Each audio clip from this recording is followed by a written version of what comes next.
Tapos itong ganitong klaseng kayak ay 200 pesos per hour. Ayan. Yan ang sample ng kayak nila. Napakasarap magtampisaw sa lugar na to. Ito talaga pag nasa probinsya tayo.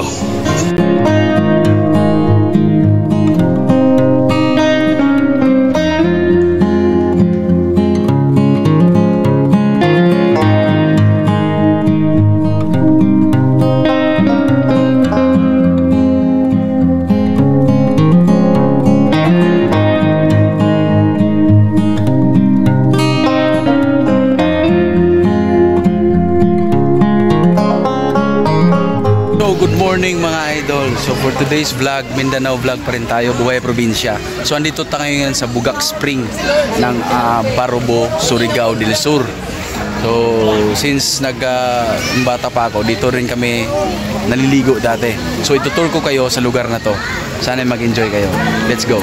So tingnan nyo naman idol, mapakaganda ng lugar na to. So dati po ay libre po ang lugar na to. Dumadaan lang kami dito para magbanlaw galing sa dagat. So malapit lang po ito sa dagat. Ilang kilometro lang dagat na to.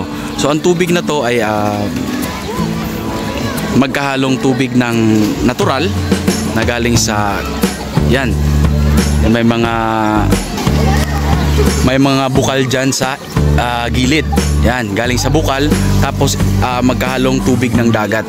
Kasi po sa likod niyan, medyo ilang kilometro lang ay dagat na po. So magkahalo po ito. Napakalamig ng tubig dito mga idol. So kung dati ay naglalaba lang ang mga tao dito, so ngayon ay ginawa na lang tourist spot. So binakuran at nilagyan ng mga cottage. So dati walang cottage dito. Ang ganda ng lugar na to kahit dati pa, lalo na ngayon. Yan no, ang dami. Safe naman po sa mga bata. Tapos side by side mayroon tayong lifeguard. Ayan, para maging safe, mas safe ang mga bata dito. So dito na side, kumpleto naman po sila dito, ay meron silang life jacket. Ayan, sa mga bata hanggang sa matanda. 50 pesos lang po ang life jacket na yan. Tapos may salbabida din dito. Tapos yung mga salbabida dito ay 50 pesos lang po sa lahat ng sizes na yan. At sa buong araw na po na yan nagamit. Ayan, salbabida buong araw nagamit, 50 pesos. Tapos itong life jacket po, 50 pesos lang din po sa buong araw nagamit. Ako, so kung sa ibang lugar to, iba talaga pag dito sa probinsya talaga. Sa Mindanao, mura lang po dito. Yan, may mga choices kayo, maraming pagpipilian sa life jacket dito. Ang ganda ng lugar, nakaka-refresh. Siyempre, about naman sa rates dito idol, ngayon ay October 2023, ito po ang rates nila. Sa 12 years old, 25 pesos, 7 to 11, 10 pesos lang, mama mia. PWD Senior Citizen, 15 pesos free on Sunday. So 6 years old and below is free.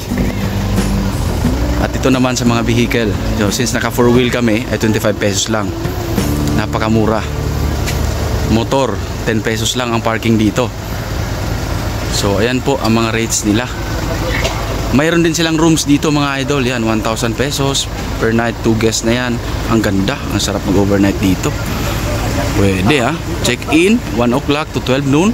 So ayan na po, kayo na pong bahalang magbasa ng rates nila dito. Napakaganda ng lugar na to. Kung kayo makapunta dito sa bandang Barobo, Surigao del Sur. At about naman sa parking na po ang pag-uusapan natin. Napakalawak ng parking nila dito. Walang problema mga idol. So mayroon dito, doon kami nakapark banda. So andun yung Cold Spring. Napakalapit lang dito sa entrance. Tapos meron sila dito. Ayan, parking pa rin to. May mga cottages pa rin dito. Sigurado pag New Year time to ay punong-puno ang lugar na to mga idol.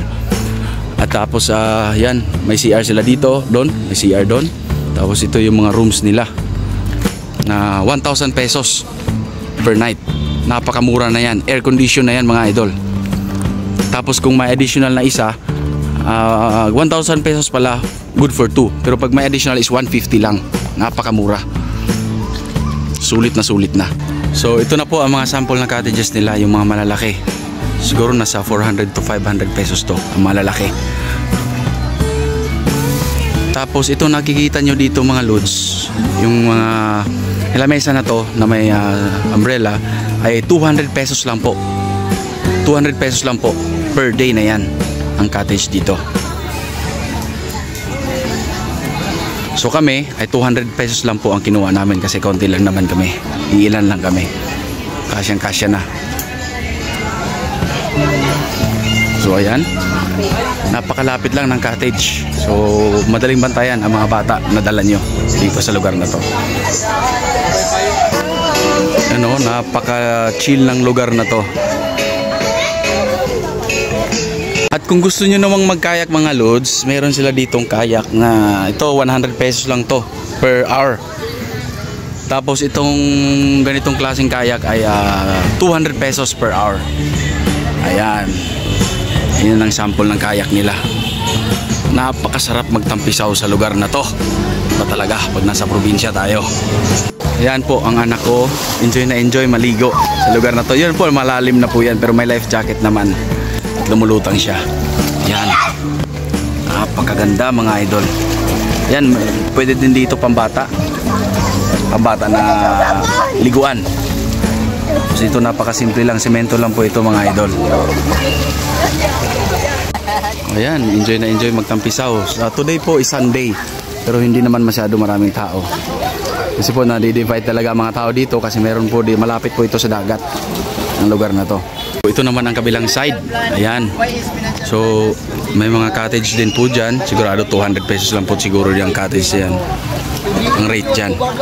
Yan, may hagdanan, may liguan din dyan kasi po bukal na po ang gilid na yan. Ang ganda. Sulit na sulit dito, napakamura. Mia. Nakaka-relax. So doon po tayo galing kanina na side. Yan po, galing po tayo dyan. So straight na po dyan na po ang papuntang dagat. Yan. So dito lang po ang liguan na side. Tingnan nyo naman po, napakalinis, walang basura. Ang ganda ng lugar na to mga idol. At isa pang napaka-highlight dito ay ang lamig ng tubig kasi po galing sa bukal. At tingnan nyo naman, napakalinaw mga idol, mama mia. So, at sana ay nag-enjoy kayo sa video na to mga idol. Sa mga hindi pa nakasubscribe, baka naman. Thank you guys. Thank you for watching. God bless.